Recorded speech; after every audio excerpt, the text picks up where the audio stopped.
Hi guys, Bigg Boss promo ಬಂದಿದೆ. ಯಾರ್ಯಾರು promo ನೋಡಿಲ್ಲ ಫಸ್ಟು ಪ್ರೋಮೋ ನೋಡ್ಕೊಬನ್ನಿ. ಪ್ರೋಮೋ ಬಗ್ಗೆ ಮಾತಾಡೋಣ. ಫಸ್ಟ್ ಲೈಕ್ ಮಾಡಿ ಸ್ಟಾರ್ಟ್ ಮಾಡಿ. ಸೊ ಪ್ರೋಮೋಲ್ಲಿ ಏನಿದೆ ಅಂದರೆ, ಫಸ್ಟು ಬಿಗ್ ಬಾಸು ಒಂದು ಟಾಸ್ಕ್ ಕೊಟ್ಟಿದ್ದಾರೆ. ಸೊ ಟಿ ವಿಯಲ್ಲಿ 10 ಸೆಕೆಂಡ್ಗೆ ಅಂದ್ಬಿಟ್ಟು ಒಂದೊಂದು ಏರಿಯಾ ಅಂದ್ಬಿಟ್ಟು ಬರುತ್ತೆ. 10 ಸೆಕೆಂಡಲ್ಲಿ ಎಲ್ಲರೂ ಹೋಗಿ ಅಲ್ಲಿರಬೇಕು. ಫಸ್ಟ್ ಬಂದುಬಿಟ್ಟು ಸ್ವಿಮ್ಮಿಂಗ್ ಪೂಲ್ ಹೇಳ್ತಾರೆ. 10 ಸೆಕೆಂಡಲ್ಲಿ ರೀಚ್ ಆಗಿ ಸ್ವಿಮ್ಮಿಂಗ್ ಪೂಲ್ ಡ್ಯಾನ್ಸ್ ಆಡಬೇಕು. ಮತ್ತು ಗ್ರೇ ಏರಿಯಾ ಗಾರ್ಡನ್ಗೆ ಹೋಗ್ಬಿಟ್ಟು 10 ಸೆಕೆಂಡಲ್ಲಿ ಎಲ್ಲರೂ ರೀಚ್ ಆಗಿರಬೇಕು. ಸೊ ಅಲ್ಲೋಗಿ ಡ್ಯಾನ್ಸ್ ಆಡಬೇಕು. ಮತ್ತು ಎಲ್ಲೋ ಬೆಡ್ರೂಮಲ್ಲಿ ಹೋಗಿ ಅಲ್ಲಿ ಹೋಗಿ ಡ್ಯಾನ್ಸ್ ಆಡಬೇಕು. ಸೊ 10 ಸೆಕೆಂಡಲ್ಲಿ ಯಾರು ಹೋಗಿಲ್ವೋ ಆ ಗ್ರಾಸರಿ ಏನು ಹೇಳ್ತಾರೋ ಅದು ಕ್ಯಾನ್ಸಲ್ ಆಗುತ್ತೆ. ಸೊ ಲಾಸ್ಟಲ್ಲಿ ಮತ್ತೆ ಹೋಗ್ಬಿಟ್ಟು ಕಿಚನ್ ಹೇಳ್ತಾರೆ. ಕಿಚನಲ್ಲಿ ಎಲ್ಲರೂ ಓಡೋಗಿರ್ತಾರೆ.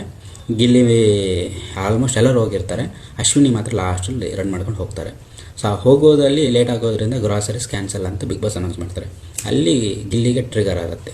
ಯಾಕೆ ಮೇಡಮ್ ಸ್ಲೋಗೆ ಬಂದರೆ ಅಂತ ಮಾತಾಡಿದಾಗ, ಆಗಿಲ್ಲ ಹಂಗೆ ಹಿಂಗೆ ಅಂತ ಅವ್ರು ಸ್ವಲ್ಪ ಪರ್ಸ್ನಾಲಿಟಿ ಇರೋದ್ರಿಂದ ಸ್ವಲ್ಪ ಜೋರಾಗಿ ಓಡೋಕ್ಕಾಗಿಲ್ಲ, ಲಾಸ್ಟಾಗಿ ಸ್ಲೋ ಆಗಿ ಹೋಗಿದ್ದಾರೆ. ಸೊ ಹಾಗಾಗಿ ಅವ್ರು ಆ ಥರ ರೀಸನ್ ಕೊಟ್ಟಾಗ ಗಿಲ್ಲಿ ಪದೇ ಹಂಗೆ ಹೇಳ್ತಾ ಇದ್ದಾರೆ.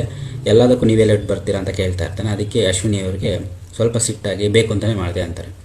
ಅದಕ್ಕೆ ಇಮಿಡಿಯೇಟ್ಲಿ ಕೌಂಟ್ರ್ ಕೊಡ್ತಾರೆ ಗಿಲ್ಲಿ. ಬೇಕು ಅಂತ ಮಾಡಿದ್ರೆ ಹಂಗಾದ್ರೆ ನಾವು ಬೇಕು ಅಂತ ಮಾಡ್ತೀವಿ, ಎಲ್ಲದಕ್ಕೂ ನಾನು ಹಂಗೆ ಮಾಡ್ತೀನಿ, ಆವಾಗ ಎಲ್ಲರೂ ಸುಮ್ಮನೆ ಇರ್ತಾರೆ ಅಂತಾರೆ. ಮನೆ ಮಂದಿನೂ ಏನೂ ಮಾತಾಡ್ತಿಲ್ಲ. ಯಾಕಂದರೆ ಅದೇ ಗಿಲ್ಲಿ ಸ್ಲೋಗೆ ಹೋಗಿದೆ, ಯಾಕೆ ಗಿಲ್ಲಿ ಹಿಂಗೆ ಮಾಡಿದೆ ಹಂಗೆ ಅಂತ ಮಾತಾಡಿರೋರು. ಬಟ್ ಅಶ್ವಿನಿ ಅವ್ರು ಮಾಡಿದ್ದಕ್ಕೆ ಯಾರು ಮಾತಾಡಿದ್ರೆ ಸುಮ್ಮನೆ ನೋಡ್ಕೊಂಡು ಸುಮ್ಮನೆ ಇದ್ದಾರೆ. ಅವ್ರು ಗಲಾಟೆ ಮಾಡಿದ್ದಕ್ಕೆ ನೋಡಿ ಅಷ್ಟೇ. ಇದು ಪ್ರೋಮೋ. ನಾವು ಫುಲ್ಲು ಎಪಿಸೋಡ್ ನೋಡಿದ್ಮೇಲೆ ನಮಗೆ ಗೊತ್ತಾಗುತ್ತೆ. ಇನ್ನೂ 2 ಪ್ರೋಮೋ ಬರುತ್ತೆ ಅನಿಸುತ್ತೆ. ಅದ್ರ ಬಗ್ಗೆನೂ ರಿವ್ಯೂ ಮಾಡೋಣ. ಓಕೆನಾ? Thank you. Follow me.